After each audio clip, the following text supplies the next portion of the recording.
मध्यम मार्ग YouTube channel में मैं डॉक्टर पुष्पा कांबळे आप सबका स्वागत करती हूँ।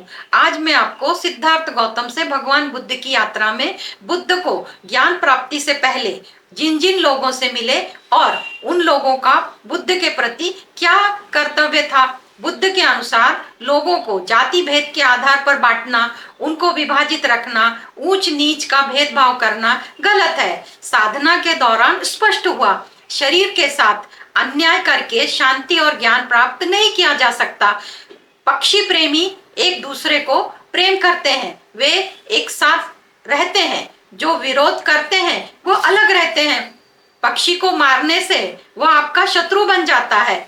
आसित ऋषि का महल में आना, इन सब के बारे में जानेंगे। पिछली वीडियो में सिद्धार्थ गौतम से भगवान बुद्ध की यात्रा में बुद्ध को ज्ञान प्राप्ति से पूर्व और ज्ञान प्राप्ति के बाद की घटनाओं के बारे में, भिक्षु को संघ में शामिल करने के नियम, प्रव्रज्या समारोह क्या होता है, भिक्षु को बुद्ध की शिक्षा के अनुसार कैसे चलना, कैसे बैठना, किस प्रकार खड़े होना और कैसे अन्य लोगों को नमन करना, किस प्रकार चलित ध्यान करना, कैसे श्वसन क्रिया पर ध्यान देना, चीवर कैसे धारण करना, भिक्षा पात्र कैसे पकड़ना, कैसे प्रार्थना करनी। भिक्षाटन सधर्म के मार्ग की एक साधना है। चलित ध्यान, श्वसन क्रिया पर ध्यान देते हुए चलना, श्रामनेर का क्या अर्थ है, इन सब के बारे में जाना था।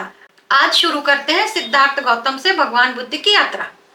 एक दिन दोपहर में युवा स्वस्ति ने भैंसों को नहलाना और घास भी काट ली तो उसने सोचा, एक ठंडे वन में कहीं एकांत में कुछ क्षणों के लिए विश्राम करके और भैंसों को नदी के किनारे चरते छोड़कर स्वस्ति ऐसे बड़े वृक्ष की खोज करने लगा जिसके तने से पीठ लगाकर वह आराम करने का सोचा। अचानक रुक गया। उसके कुछ दूरी पर पीपल वृक्ष के नीचे एक व्यक्ति चुपचाप बैठा था। स्वस्ति ने उसकी ओर आश्चर्य से देखा। उसने आज तक किसी को इतने सीधे तने हुए ढंग से बैठे हुए नहीं देखा था। उसकी पीठ सीधी थी, उसके पांव जंघाओं पर रखे हुए थे। वह एकदम स्थिर और संयम भाव से बैठा था। उसकी आंखें आधी खुली लग रही थी। उसके हाथ गोदी में सहजता से एक दूसरे के ऊपर रखे थे। गेरुए रंग का वस्त्र धारण किए हुए था। उसका एक कंधा खुला हुआ था। उसके शरीर का शांत, गंभीर और गरिमामय ओज सब और फैल रहा था।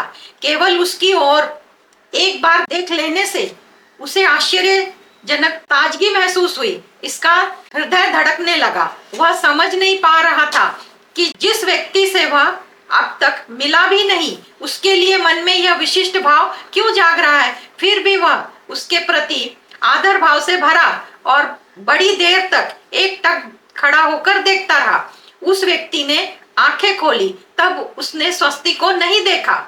उसने अपने पद्मासन खोलकर धीरे से वह उठ खड़ा हुआ और चलने लगा और विपरीत दिशा में चल रहा था। इसलिए उसने तब तक स्वस्ति को नहीं देखा। किसी प्रकार की आहट हुई। बिना स्वस्ति उसे वन भूमि तक धीमे धीमे ध्यान पूर्वक कदम रखकर चलते देख रहा था। 7-8 पग चलकर व्यक्ति पीछे की ओर मुड़ा और तभी स्वस्ति पर उनकी नजर पड़ी। वह बालक की ओर देखकर मुस्कुराया। स्वस्ति की ओर आज तक किसी ने ऐसी मृदुल और शांतिदायी मुस्कान से नहीं देखा था। किसी अज्ञात शक्ति से खिंचा स्वस्ति उसकी तरफ दौड़ पड़ा। जब वह उससे कुछ ही दूर था तो वह अचानक रुक गया। उसे याद आया कि उसे किसी उच्च वर्ण के व्यक्ति के पास जाने का अधिकार नहीं है। स्वस्ति एक अछूत था। वह समाज में प्रचलित 4 वर्णों में से किसी वर्ण का नहीं था। स्वस्ति के सामने अत्यधिक आकर्षण एवं तेजस्वी व्यक्ति खड़ा था। स्वस्ति की हिचकिचाहट देखकर वह व्यक्ति स्वयं ही आगे बढ़ाया और अपना दाहिना हाथ स्वस्ति के सिर पर रखा। आज तक किसी ने भी उसके सिर पर अपने इतने प्रेम से कृपापूर्ण भाव से हाथ नहीं रखा था। और फिर स्वस्ति के मन में भय का भाव उत्पन्न हुआ। व्यक्ति बोला, डरो मत बच्चे। उस व्यक्ति ने शांत और आश्वासन पूर्ण स्वर में कहा। उसका स्वर सुनते ही स्वस्ति की भय भावना गायब हो गई। स्वस्ति ने कहा, श्रीमान आप मुझे अच्छे लगे। उस व्यक्ति ने स्वस्ति को की थोड़ी अपने हाथ से ऊपर करके उसकी आंखों में देखकर कहा, मुझे भी तुम अच्छे लगे, क्या पास ही कहीं रहते हो? स्वस्ति ने कोई उत्तर नहीं दिया। स्वस्ति ने कहा, जब मैं आपका इस प्रकार का स्पर्श कर रहा हूँ, क्या आप अपवित्र नहीं हो गए? व्यक्ति हंस पड़ा और बोला, बिल्कुल नहीं बच्चे, तुम एक इंसान हो और मैं भी एक इंसान हूँ, तुम मुझे अपवित्र नहीं कर सकते। लोग तुमसे जो कुछ कहते हैं उनकी चिंता मत करो। उसने स्वस्ति का हाथ पकड़ा और उसके साथ वन के एक छोर तक साथ साथ गया। भैंस अब भी आराम से चर रही थी। व्यक्ति ने स्वस्ति से पूछा, क्या तुम इन भैंसों को चराते हो? यह घास तुमने भैंसों को रात में खाने के लिए काटी है।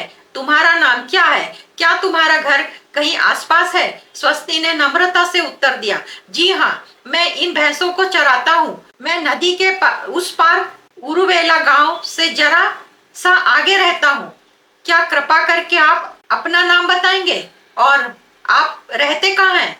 उस व्यक्ति ने उत्तर दिया, मेरा नाम सिद्धार्थ है। मेरा घर यहाँ से बहुत दूर है, लेकिन इन दिनों मैं इस वन में रहता हूँ। स्वस्ति ने पूछा, क्या आप सन्यासी हैं? सिद्धार्थ ने कहा, स्वस्ति जानता था कि साधु सन्यासी पहाड़ों पर रहते हैं और वहीं तपस्या करते हैं। हालांकि वे अभी मिले थे, फिर भी स्वस्ति को अपने नए मित्र के प्रति गहरे लगाव का अनुभव हुआ था।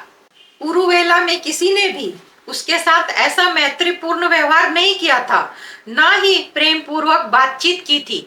वह बहुत ही प्रसन्न था। उसके पास कुछ नहीं था, फिर भी वह साहस करके बोला, श्रीमान, मेरी इच्छा थी कि मैं आपको कुछ उपहार दे पाता, लेकिन मेरे पास तो कुछ भी नहीं।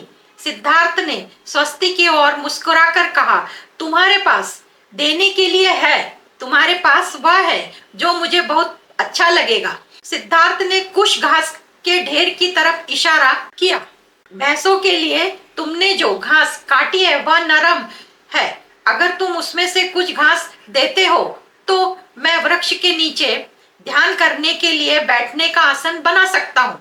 इससे मुझे बहुत खुशी होगी। स्वस्ति ने घास सिद्धार्थ को समर्पित कर दी। सिद्धार्थ ने अपने दोनों हाथ पसार कर कुशा घास का उपहार स्वीकार किया। कहा कि तुम बहुत ही दयावान, दया भाव वाले बच्चे हो। धन्यवाद। जाओ, अपनी भैंसों के लिए देर होने से पहले कुछ और घास काट लो और मौका मिलते कल दोपहर को जंगल में आकर मुझसे मिलना। स्वस्ति ने सिर झुकाकर अभिवादन किया। उसका हृदय उमंग से भरा था। अगले दिन सवेरे स्वस्ति भैंसों को चराने के लिए ले गया। दोपहर तक उसने 2 डालियां घास की काट ली थी। स्वस्ति चाहता था कि भैंसें जंगल से लगी नदी के उस पार ही चरती रहे। इस प्रकार जब वह घास काट लेता तो वह थोड़ी देर आराम कर लेगा और भैंसों द्वारा धान की खेती में घुसकर नुकसान करने की चिंता नहीं रहेगी। स्वस्ति ने चावल की वह पोटली खोली जिसमें बाला ने केले के पत्ते में लपेटकर चावल दोपहर के खाने के लिए रख दिए थे। जैसे ही वह खाने के लिए तैयार हुआ, वैसे ही सिद्धार्थ का ध्यान आया। उसने सोचा, यह चावल सन्यासी सिद्धार्थ के लिए ले जाऊं, निश्चय ही वे मेरे चावल को तुच्छ नहीं समझेंगे। स्वस्ति ने चावल को केले के पत्ते में लपेटकर उस रास्ते से चल दिया जहां से जाकर वह कल सिद्धार्थ से मिला था। दूर से ही उसने देखा कि उसका नया मित्र उस पीपल वृक्ष के नीचे बैठा है, लेकिन सिद्धार्थ अकेले नहीं था। उसके सामने स्वस्ति की आयु की लड़की बैठी हुई थी। उसने उसके सामने भोजन रखा हुआ था। यह देखकर स्वस्ति अचानक ठहर गया, लेकिन सिद्धार्थ ने उसे देख लिया था। उसे स्वस्ति कहकर आवाज दी, उसे अपने पास आकर बैठने का संकेत किया। सिद्धार्थ के सामने केले का पत्ता बिछा हुआ था। उस पर मुट्ठी भर चावल और थोड़ा सा तेल चूर्ण युक्त नमक रखा था। सिद्धार्थ ने चावल को 2 भागों में बांटकर रखा हुआ था। सिद्धार्थ ने आधा चावल स्वस्ति को दिया और उसने स्वीकार नहीं किया क्योंकि उसने भी थोड़ा चावल लाया था। सिद्धार्थ ने दोनों चावल को देखकर कहा कि हम सभी भोजन मिलाकर आपस में बांटकर खाएंगे। सुजाता से परिचय हुआ। सुजाता ने कहा, उरुवेला गांव के प्रधान की बेटी हूँ, तुम्हारा नाम स्वस्ति है। गुरु सिद्धार्थ मुझे अभी अभी तुम्हारे विषय में बता रहे थे। फिर कोमलता पूर्वक कहा कि सन्यासी को गुरुदेव कहना अधिक ठीक होगा। स्वस्ति ने कहा ठीक है। सिद्धार्थ मुस्कुराए। सिद्धार्थ ने कहा बच्चों, तुम जानते हो कि मैं भोजन करते समय मौन क्यों रहता हूँ। भोजन बहुत ही मूल्यवान है। मैं इन्हें चुपचाप खाना पसंद करता हूँ ताकि मैं इनका पूरा स्वाद आत्मसात कर सकूं। अब हम एक साथ मिलकर मौन रहकर भोजन करेंगे। हम भोजन समाप्त करने के बाद मैं तुम्हें एक कहानी बताऊंगा। भोजन समाप्त होने के बाद सुजाता ने एक प्याली में पानी डाला और सिद्धार्थ को दिया। सिद्धार्थ ने वह प्याली स्वस्ति को दे दी। सिद्धार्थ बोले बच्चे, पहले तुम जल ग्रहण करो। उसने धन्यवाद के साथ जल ग्रहण किया। वह प्याली पानी से भरकर सुजाता ने सिद्धार्थ को दी थी।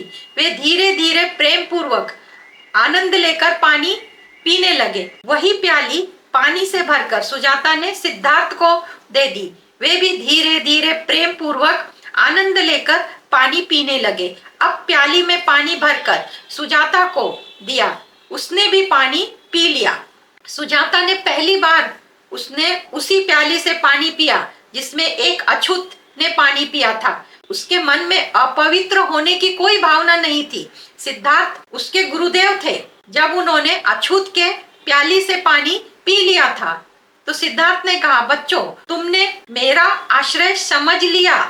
व्यक्ति जन्म से किसी जाति का नहीं होता। हर व्यक्ति का रक्त लाल होता है। लोगों को जाति भेद के आधार पर बांटना, उनको विभाजित रखना तथा ऊंच नीच के भेदभाव करना गलत है। अपनी साधना के दौरान यह बात मुझे स्पष्ट रूप से समझ में आ गई है। सुजाता ने कहा हम आपके शिष्य हैं, हमें आपके उपदेशों पर विश्वास है, लेकिन संसार में आप जैसा एक भी व्यक्ति दिखाई नहीं देता। सिद्धार्थ ने कहा हाँ, मैं यह बात जानता हूँ, किंतु सत्य तो सत्य है, चाहे कोई उस पर विश्वास करे या ना करे। भले ही लाखों करोड़ों लोग कितनी भी झूठ पर विश्वास करें, किंतु झूठ झूठ ही रहेगा। सच्चे रास्ते पर चलकर जीवन बिताने के लिए बहुत अधिक साहस की आवश्यकता होती है। इस संदर्भ में मैं अपने बचपन की एक घटना तुम लोगों को सुनाता हूँ। जब मैं 9 वर्ष का था, एक दिन अपने उद्यान में सैर कर रहा था तो अचानक मेरे सामने एक हंस आकाश से जमीन पर गिरा जो कष्ट से तड़प रहा था। मैंने उसे उठाया। उसके पंख में एक तीर गहरा घुसा हुआ था। तीर बाहर निकाला, रक्त बहुत बह रहा था। कुछ औषधि पत्तियों में लपेटकर उसके घाव पर बांध दी। सिद्धार्थ थोड़ा रुककर स्वस्ति की ओर देखा। मैंने अभी तक यह नहीं बताया कि बचपन में मैं एक राजकुमार था, राजा शुद्धोधन का पुत्र, जिनकी राजधानी कपिलवस्तु थी। सुजाता इस बात को जानती थी। सिद्धार्थ जब हंस के लिए चावल लेने जा रहे थे तब उनका 8 वर्षीय चचेरा भाई देवदत्त कमरे में आया। उसके हाथ में धनुष बाण था। उसने पूछा क्या तुमने सफेद हंस को देखा? मैं कुछ बोलता उतने में उसने हंस को देख लिया। वह लेना चाहता था। मैंने हंस देने से इनकार कर दिया। देवदत्त ने तर्क किया, सुनो भाई, जब तक यह पक्षी आकाश में उड़ रहा था तब तक यह किसी का नहीं था। जब मैंने इसका शिकार किया तो यह पक्षी मेरा हो गया। यह न्याय के अनुसार यह उचित है। सिद्धार्थ ने अपनी बात बताई। बोले सुनो भाई, जो एक दूसरे को प्रेम करते हैं वे साथ साथ रहते हैं, विरोध करते हैं वे अलग अलग रहते हैं। तुमने हंस को मारने की चेष्टा की है, तुम दोनों एक दूसरे के शत्रु हो गए। यह पक्षी तुम्हारे पास नहीं रह सकता।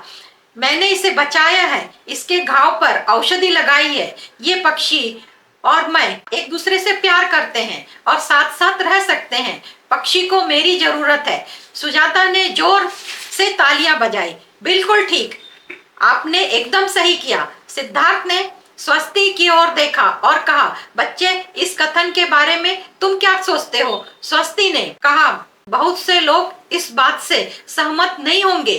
अधिकांश लोग देवदत्त का पक्ष ही लेंगे। सिद्धार्थ ने कहा तुम ठीक कहते हो, अधिकांश लोग देवदत्त का पक्ष लेंगे। अब मैं आपको बताता हूँ कि इसके बाद क्या हुआ। उस दिन महल में दरबार भरा लगा हुआ था। हम न्यायालय के कक्ष में जा पहुंचे। पहले देवदत्त ने अपना पक्ष रखा, बाद में मैंने अपना पक्ष रखा। निर्णय सिद्धार्थ के पक्ष में बताया गया। पक्षी मुझे मिल गया था, हंस की जान बचाई गई। इस संसार में कुछ लोग हैं जो मन में करुणा का भाव रखते हैं, अन्यथा बाकी लोग एक दूसरे के प्रति क्रूरता और निर्दयता का भाव रखते हैं। शक्तिशाली लोग सदैव ही दुर्बल लोगों को सताते हैं। मैं अब भी मानता हूँ कि उस दिन मेरा तर्क सही था, क्योंकि तर्क प्रेम और सम्मान भाव पर आधारित था।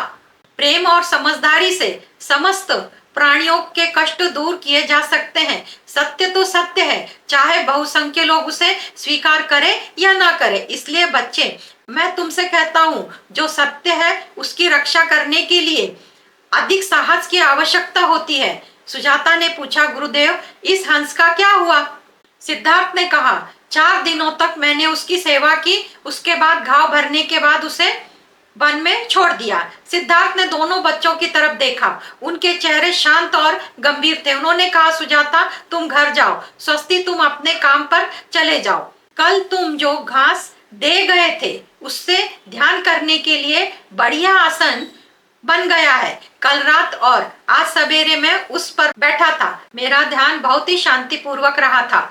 बहुत सी बातें मेरे समक्ष स्पष्ट हुई। स्वस्ति, तुमने मेरी बहुत मदद की है। जैसे जैसे मेरी दृष्टि स्पष्ट होती जाएगी, मैं तुम दोनों को समक्ष अपनी साधना के अनुभव बताता जाऊंगा। अब मैं बैठकर ध्यान करूंगा। स्वस्ति ने उस घास को देखा जिससे सिद्धार्थ ने आसन बनाया था। घास को कसकर बांधा गया था। स्वस्ति को लगा कि वह अभी सूखी नहीं है और उसकी अपनी सुगंध आ रही है। वह अपने गुरुदेव के लिए हर तीसरे दिन कुशा घास लेकर आया करेगा, ताकि उससे नया आसन बना लिया करेंगे। सुजाता और स्वस्ति ने हाथ जोड़कर सिद्धार्थ को नमन किया। सुजाता अपने घर को रवाना हुई। स्वस्ति अपनी भैंसों की देखभाल करने के लिए रवाना हुआ। रोज स्वस्ति जंगल में सिद्धार्थ से मिलने जाता, दोपहर का भोजन उन्हीं के साथ करता। गर्मियां आने के बाद वह तीसरे प्रहर अपने मित्र और गुरु के पास पहुंच जाता। कभी कभी तो ऐसा भी होता, जब स्वस्ति पहुंचता तो गुरुदेव ध्यान में बैठे होते थे। स्वस्ति थोड़ी देर तक शांति पूर्वक बैठा और फिर जंगल वापस आ जाता, क्योंकि वह अपने गुरु की साधना में विघ्न नहीं डालना चाहता था। लेकिन जब वह देखता कि सिद्धार्थ जंगल के रास्ते पर टहल रहे हैं, तो वह उनके साथ हो लेता। कभी कभी उनके साथ बातचीत भी हो जाती थी। स्वस्ति की जंगल में अक्सर सुजाता से भेंट होती जाती थी। वह प्रतिदिन सिद्धार्थ के लिए भोजन लाती थी।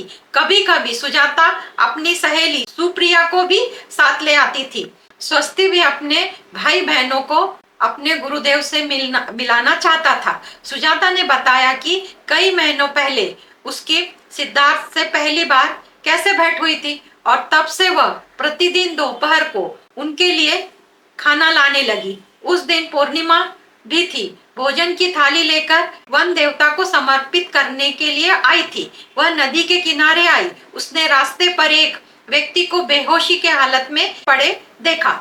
वह पहाड़ों में तपस्या करने वाला कोई सन्यासी होगा जो भूख के मारे बेहोश हो गया। सुजाता वही नदी के किनारे बैठकर देखने लगी इस व्यक्ति को। होश आता है भी या नहीं। धीरे धीरे वह उठकर बैठ गया। उसने अपनी आंखें खोली। सुजाता को देखकर हल्का सा मुस्कुराए, उन्हें भोजन दिया। अब उनमें शक्ति आ गई थी। सुजाता ने उनसे पूछा, आप मार्ग पर कैसे अचेत हो गए थे? सिद्धार्थ ने कहा, मैं पहाड़ों पर शरीर पीड़न तप कर रहा था। इस तप के कठोर अनुशासन और नियमों के पालन के कारण मेरा शरीर बेहद कमजोर हो गया। इसलिए आज मैंने निश्चय किया कि मैं पहाड़ से उतरकर नीचे गांव में जाऊंगा और भिक्षा के द्वारा कुछ भोजन प्राप्त करूंगा। लेकिन यहाँ आते आते मेरी शरीर शक्ति ने जवाब दे दिया, तुमको धन्यवाद, तुम्हारी कृपा से मेरे जीवन की रक्षा हुई। वे नदी के किनारे बैठ गई। उस व्यक्ति ने अपने विषय में बताया। वह शाक्य वंश के शुद्धोदन के पुत्र सिद्धार्थ थे। सिद्धार्थ जो कुछ कह रहे थे उसे सुजाता ध्यान से सुन रही थी। सिद्धार्थ ने कहा, मैंने देखा और समझ लिया है कि शरीर के साथ अन्याय करके शांति और ज्ञान प्राप्त नहीं किया जा सकता। शरीर कोई यंत्र नहीं है, यह तो आत्मा का मंदिर है। यह शरीर नाव है जिसके माध्यम से नदी पार करके दूसरे किनारे तक पहुंचा जा सकता है। आत्महनन की सीमा तक तपस्या नहीं करूंगा। मैं प्रतिदिन सवेरे गांव में जाकर भिक्षा मांगकर लाया करूंगा। सुजाता ने हाथ जोड़कर कहा, मान्यवर सन्यासी, यदि आपकी आज्ञा हो तो मैं प्रतिदिन आपके लिए भोजन ले आया करूंगी। इसके लिए आपको अपनी ध्यान साधना में विघ्न डालने की आवश्यकता नहीं। मेरा घर पास में ही है। मैं जानती हूँ मेरे माता पिता आपके लिए भोजन लाने पर प्रसन्न होंगे। सिद्धार्थ एक क्षण के लिए चुप रहे, फिर कहा, मैं प्रसन्नता के साथ तुम्हारा प्रस्ताव स्वीकार करता हूँ, लेकिन समय समय पर मैं गांव में भिक्षाटन करने अवश्य जाऊंगा ताकि मैं गांव वालों से भी मिल सकूं। मैं तुम्हारे माता पिता और गांव के अन्य बच्चों से भी मिलना चाहता हूँ। सुजाता प्रसन्न हुई और उसने हाथ जोड़कर उनको नमन किया। सिद्धार्थ उनके घर आए, माता पिता से मिले। सुजाता जानती थी कि प्रतिदिन उनके लिए खाना ले जाने में कोई दिक्कत नहीं होगी, क्योंकि उनका परिवार गांव में सबसे धनी परिवार था। सिद्धार्थ की ध्यान साधना गहन होती गई तो इनका प्रेम और ज्ञान संसार को कष्टों से मुक्त करने में सहायक हो सकता है। सिद्धार्थ ने दंगश्री पर्वत की ओर संकेत किया, जहाँ की गुफा में वे रहते थे। उन्होंने कहा, आज के बाद मैं वहां वापस नहीं जाऊंगा। यह वन शीतल और आनंददायी है। यह श्रेष्ठ पीपल वृक्ष है। उसी को मैं अपना तपस्या का स्थान बनाऊंगा। कल जब आओगे तो भोजन लेकर वहीं आना। आओ मैं तुम्हें वह स्थान दिखाऊं। सिद्धार्थ ने सुजाता को नदी के उस पार शीतल वन में ले आए, जो निरंजना नदी के उस पार था। उन्होंने उसे वह वृक्ष दिखाया। उसके नीचे बैठकर वह ध्यान साधना करेंगे। सुजाता ने पीपल वृक्ष के मोटे तने को देखा और पाया कि उसकी शाखा प्रशाखाओं के पत्तों से जैसे चारों ओर छप्पर सा बन गया हो। पीपल वृक्ष की शाखा में उसे चिड़ियों का गान सुनाई दिया। स्थान वास्तव में शांत और स्फूर्तिदायक था। इस पीपल वृक्ष तक पहले भी अपने माता पिता के साथ आ चुकी थी। जब उसने वन देवों को भोजन अर्पित किया था तो गुरुदेव, यह आपका नया निवास स्थान है। मैं यहाँ पर प्रतिदिन आपके लिए भोजन लाया करूंगी। सिद्धार्थ ने स्वीकृति दे दी। वे सुजाता को जंगल के बाहर तक छोड़ने आए और नदी के किनारे आकर उसको विदा किया। उसके बाद वह अकेले पीपल वृक्ष की ओर वापस आ गए। उस दिन के बाद सुजाता सूरज के चढ़ने पर सन्यासी के लिए रोज भोजन लेकर आती। कभी कभी सिद्धार्थ अपना भिक्षा पात्र लेकर गांव में भिक्षा मांगने भी जाते थे। उस दौरान वे सुजाता के माता पिता और गांव के प्रधान से भी मिलते, उनकी माता से भी मिले। सुजाता ने उन्हें गांव के बच्चों से मिलवाया। सिद्धार्थ का स्वास्थ्य तेजी से सुधर रहा था। उन्होंने सुजाता से यह भी कहा कि उनकी ध्यान साधना फलदायी हो रही है। उसके बाद वह दिन भी आया जब सुजाता स्वस्ति से मिली। एक दिन बहुत से बच्चे मिलकर सिद्धार्थ के पास आने का निश्चय किया। स्वस्ति का तो सारा परिवार उसमें शामिल था। सुजाता अपनी सहेली बाला गुप्ता, विजय सेना, उल्लू, बिल्ली के जतिलिका, उसकी चचेरी बहन नंदबाला, भाई नलक और सुभाष को भी साथ ले आई। उस दिन 11 बच्चे सिद्धार्थ के चारों ओर घेरा बनाकर बैठ गए। उन्होंने अपना दोपहर का भोजन खामोशी के साथ किया। स्वस्ति ने बाला को, रूपक को समझा दिया कि खाना किस प्रकार मौन रहकर खाना चाहिए। खेतों में सूरज तप रहा था, किंतु वन में सिद्धार्थ और बच्चे पीपल वृक्ष की छांव में शीतल वायु का आनंद ले रहे थे। वातावरण मौन और शांत था, फिर भी आनंद की चरम सीमा हो रही थी। उस दिन सुजाता के अनुरोध पर सिद्धार्थ ने अपनी जीवन की कथा उन लोगों को सुनाई। सारे बच्चे एकदम चुप रहकर ध्यान पूर्वक उस कथा को आदि से अंत तक सुन रहे थे। सिद्धार्थ जब 9 वर्ष के थे, उन्हें बताया गया कि उनके जन्म से पहले उनकी माता के स्वप्न में 6 दांत वाला सुंदर सफेद हाथी आशीर्वाद सूज के साथ आकाश से नीचे उतरा, उनके पास आया। वह अपनी सूंड में मनमोहक गुलाबी कमल लिए हुए था। उसने यह कमल रानी के शरीर में स्थापित किया।